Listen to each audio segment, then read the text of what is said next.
안녕하세요. 3월 4일 월요일 큐티 가이드 시작하겠습니다. 오늘 본문은 사도행전 7장 39절로 50절까지 말씀입니다. 사도행전 7장은 공회 앞에서 한 스데반의 설교입니다. 스데반은 자신을 변론하는 형식으로 복음을 전했습니다. 스데반은 성전과 율법을 모독한 혐의로 공회 앞에 지금 서 있거든요. 성전에 관해서는 이 아브라함의 이야기를 꺼내어 이야기를 진행해 가고요. 율법에 관련해서는 모세가 중요한 인물이기에 그를 자세히 다루며 설교를 진행해 갑니다. 오늘은 율법에 관련하여 스데반이 했던 변론과 그 안에 담긴 내용을 살펴보도록 하겠습니다. 관찰 질문 1번입니다. 이스라엘이 광야에서 행한 일은 무엇입니까? 모세를 언급하면서 스데반은 너희가 모세하고 내가 모세의 율법을 어겼다고 죽이려 하는데 너희 조상이 모세를 어떻게 대했느냐? 너희 조상은 모세를 배척했다 지적합니다. 스데반의 설교 중에 이 모세와 율법의 이야기를 요약해 보면 너희와 너희 조상들은 아론 때로부터 진정 하나님을 섬기지 않았던 족속이다. 율법을 너희에게 주신 건 맞지만 너희가 율법을 제대로 지킨 적이 있느냐 이 말을 하는 겁니다. 굉장히 직설적이고 또 도전적이고 강한 표현입니다. 이스라엘이 광야에서 행한 일이라고는 모세를 거절하고 금송아지를 만들어 그 우상 앞에 제사한 일 뿐이었습니다. 관찰 질문 2번입니다. 이스라엘이 하나님을 섬기기 위해 지은 것은 무엇입니까? 44절부터는 성전에 대해서 이야기를 합니다. 하나님께서 광야에서 이 백성을 불쌍히 여기셔서 조상들에게 증거의 장막을 주셨다 했죠. 이 성전의 시작은 증거의 장막, 곧 성막에서 시작했습니다. 이는 모세에게 말씀하신 대로 주께서 가르쳐 주신 그 양식대로 만들어진 것입니다.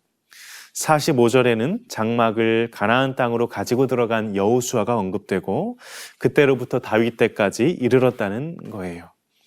다윗은 하나님의 성전 짓는 것을 간절히 소원했지만 하나님께서는 그 아들 솔로몬에게 짓게 하심으로 결국 솔로몬이 성전을 지었습니다. 관찰 질문 3번입니다. 성전에 대한 하나님의 생각은 무엇입니까? 48절 그러나 지극히 높으신 이는 손으로 지은 곳에 계시지 아니하신다. 그리고는 이사야 66장의 말씀을 그대로 인용합니다. 주께서 하시는 말씀이 하늘은 내 보좌요 땅은 나의 발등상이니 너희가 나를 위하여 무슨 집을 짓겠으며 내가 안식할 곳이 어디 있느냐. 이 모든 것이 다 내 손으로 지은 것이 아니냐. 유대인들아 너희는 이 성전을 보면서 하나님이 여기에만 계신다고 하는데 너희가 하나님을 성전에 가두어 두는데 이게 맞느냐? 그러면 그 지역과 풍토를 다스리는 신들을 따로 두면서 우상 섬기는 이방인들과 다를 게 무엇이냐? 성전이 하나님의 상징으로서 의미를 가지는 건 분명하지만 진짜로 하나님이 거기에만 사신다고 하면 그게 하나님이시냐? 하늘은 내 보좌요, 땅은 내 발등상이고 이 모든 걸 내가 다 만들었다. 내가 다 만들었는데 내가 안식할 곳이 어디냐 하신 하나님의 말씀은 대체 무엇이냐? 이제 이사야의 말을 이제 가지고 그것을 인용해 오면서 역으로 이제 질문을 하는 겁니다. 연구와 묵상 4번입니다. 지극히 높으신 하나님께서 성전에 임하셔서 예배를 받으신 이유가 무엇인지 묵상해 봅시다.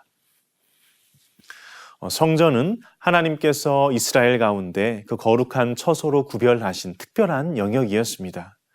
하나님은 모든 곳에 계시는 분이시지만 특별히 내가 너희와 함께 있음을 이 성전을 통해 보이겠다 이렇게 하셨죠. 성전은 하나님께서 이들과 함께 거하신다는 걸, 이 하나님의 임재를 상징하는 표였습니다. 하나님께서는 이곳에 통치 보좌에 앉으셔서 백성들에게 행할 바를 명하시고 가르치셨고 백성들은 하나님께 나아와 그를 높여 찬송하고 예배하며 은혜를 구하는 곳이었습니다. 한마디로 성전은 하나님을 뵙고 예배하여 섬기는 거룩한 곳이었습니다. 하나님은 성전에 임하셔서 예배를 받으심으로써 그의 영광을 나타내시고 그의 백성들과의 교제를 갖기를 원하셨습니다. 무엇보다 성전에서는 죄사함이 이루어졌습니다. 성전은 근본적으로 죄로 인하여 가난에 처한 이들이 하나님께 도움을 바라고 또 구하는 곳이었습니다. 하나님이 그들과 함께하며 그들을 지키신다는 증거가 되는 것이 성전이었고, 그래서 이스라엘 사람들은 성전이 있는 한 우리는 안전하다 이렇게 굳게 믿었던 것입니다. 마지막 적용 5번입니다. 높으신 하나님께서 작은 나의 예배를 받으시는 이유는 무엇입니까?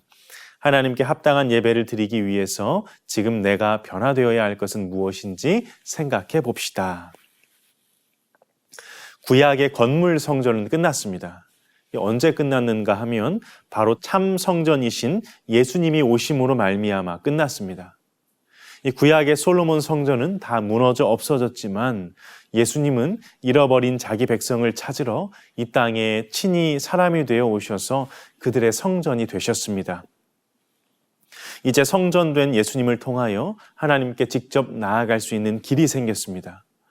오늘날 성전은 우리가 오늘 보았던 이런 솔로몬 성전과 같은 그런 건물을 이야기하지 않습니다. 그럼 무엇이 성전인가? 바로 하나님을 모시고 사는 우리 한 사람 한 사람이 바로 성전입니다. 옛날에는 우리가 성전이라는 건물에 가야만 예배를 드리고 하나님을 만날 수 있었는데 이제는 하나님이 우리 안에 들어와 사십니다. 우리는 이제 하나님께 직접 나아갈 길이 생겼습니다. 지성소가 있는 건물 성전을 통해서도 아니고 우리의 죄를 사하기 위하여 제사장이 제사를 드려주거나 목회자와 같은 누군가가 대신 기도해 준다고 여러분의 죄가 사해지는 게 아닙니다. 이제 우리는 각자가 예수님의 십자가에서 흘리신 보혈을 의지하여 담대하게 하나님 앞에 나아갈 수 있게 되었습니다. 우리 한 사람 한 사람이, 성도 한 사람 한 사람이 하나님을 모신 성전이기에 그래서 하나님이 우리의 예배를 받아주시는 것입니다. 성전된 우리가 이제 하나님의 모습에 이르기까지 나아가기를 소원합니다. 내가 거룩하니 너희도 거룩하라 하신 말씀을 기억하고 또 내가 온전하니 너희도 온전하라 하신 말씀을 기억하며 거룩과 온전의 모습으로 함께 지어져가는 저와 여러분이 되시기를 간절히 소원합니다.